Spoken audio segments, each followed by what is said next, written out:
Hi friends, ಎಲ್ಲರಿಗೂ ನಮಸ್ಕಾರ. ವಿದ್ಯಾ ರೆಸಿಪಿಗೆ ಸ್ವಾಗತ. ನೋಡಿ, ನಾನಿವತ್ತು ಪಾಲಕ್ ಬೇಳೆ ಹಾಕಿ ಪಾಲಕ್ ಸಾಂಬಾರು ಮಾಡ್ತಾಯಿದ್ದೀನಿ. ಒಂದು ಲೋಟ ಬೇಳೆ ತೊಗೊಂಡಿದ್ದೀನಿ. ನೋಡಿ, ಒಂದು ಕಟ್ಟು ಪಾಲಕ್ ಸೊಪ್ಪು ಮತ್ತು 2-3 ಟೊಮೊಟೊ ಹೆಚ್ಕೊಂಡಿದ್ದೀನಿ. 4 ಹಸಿಮೆಣಸಿನ್ಕಾಯಿ ಈ ಥರ ಮುರಿದು ಹಾಕ್ಕೊಂಡಿದ್ದೀನಿ. ಅರ್ಧ ಈರುಳ್ಳಿ, 2 ಬೆಳ್ಳುಳ್ಳಿ ಮತ್ತು ಕೊತ್ತಂಬರಿ ಸೊಪ್ಪು. ಇವಾಗ ಇದಕ್ಕೆ ಎಲ್ಲ ಇದಕ್ಕೆ ಕುಕ್ಕರ್ಗೆ ಹಾಕಿಡ್ತೀನಿ. ನೋಡಿ, ಪಾಲಕ್ ಸೊಪ್ಪನ್ನು ತೊಳೆದ್ಬಿಟ್ಟು ಚೆನ್ನಾಗಿ ಸಣ್ಣದಾಗಿ ಹೆಚ್ಕೊಂಡಿದ್ದೀನಿ.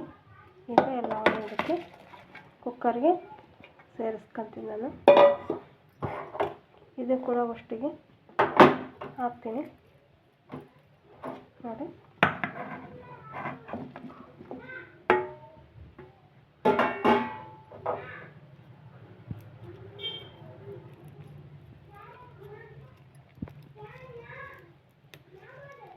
ನೋಡಿ ಇದು ದಪ್ಪ ಜವಾರಿ ಬೆಳ್ಳುಳ್ಳಿ, ಹೈಬ್ರಿಡ್ ಬೆಳ್ಳುಳ್ಳಿ ಅಲ್ಲ. ಹೀಗೆ ಮಾಡಿ 2 ಬೆಳ್ಳುಳ್ಳಿ ಹಾಕಿದ್ದೀನಿ. ಮತ್ತು ನೋಡಿ, 1 ಸ್ಪೂನು ಅರಿಶಿಣ ಮತ್ತು ಸ್ವಲ್ಪ ಉಪ್ಪನ್ನು ಸೇರಿಸಿ. ನೋಡಿ, ಉಪ್ಪು ಹಾಕಿದ್ದೀವಿ. ಈಗ ಸ್ವಲ್ಪ ಜೀರಿಗೆ ಹಾಕ್ಬಿಟ್ಟು ನೀರನ್ನು ಸೇರಿಸಿ ಗ್ಯಾಸ್ ಮೇಲೆ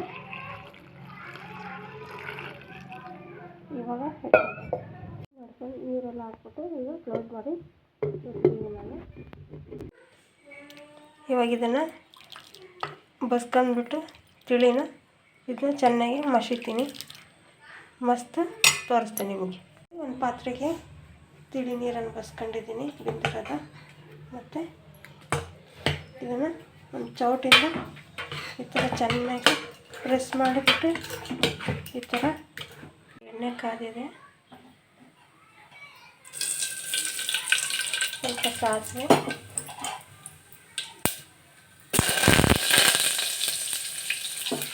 ಕರಿಬೇವು ಮತ್ತು ಕೊತ್ತಂಬರಿ. ನೋಡಿ,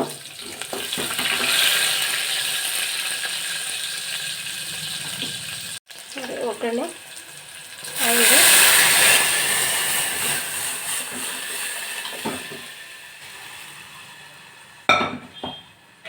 ಮಸ್ಕೊಂಡಿದ್ವಲ್ಲ ಸಾಂಬಾರು, ಬೇಳೆ ಎಲ್ಲ ಹಾಕ್ತಾಯಿದ್ದೀನಿ. ನೋಡಿ, ಮತ್ತು ಉಪ್ಪು ಬೇಕಾದ್ರೆ ಹಾಕ್ಕೊಳ್ಳಿ. ನನಗೆ ಸಾಕು ಉಪ್ಪು. ಮತ್ತು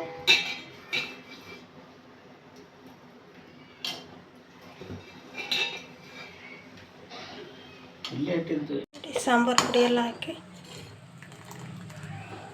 ಕುದಿಯಲ್ಲಿಟ್ಟಿದ್ದೀನಿ. ಈಗ ಸಾಂಬಾರು ರೆಡಿ ಆಗ್ತಾಯಿದೆ. ಒಂದು ಸ್ವಲ್ಪ ಕುದೀಲಿ.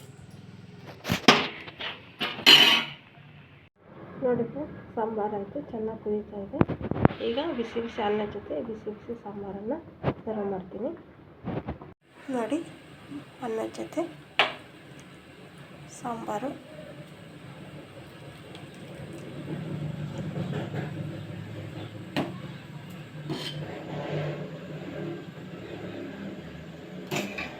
ನೋಡಿ ಫ್ರೆಂಡ್, ನಿಮಗೆ ಹೇಗೆ ಅನ್ನಿಸ್ತು ಅಂತ ಕಮೆಂಟ್ ಮಾಡಿ. ಪ್ಲೀಸ್ ಒಂದು ಲೈಕ್ ಕೊಡೋದು ಮಾತ್ರ ಮರಿಬೇಡಿ. Thank you friend.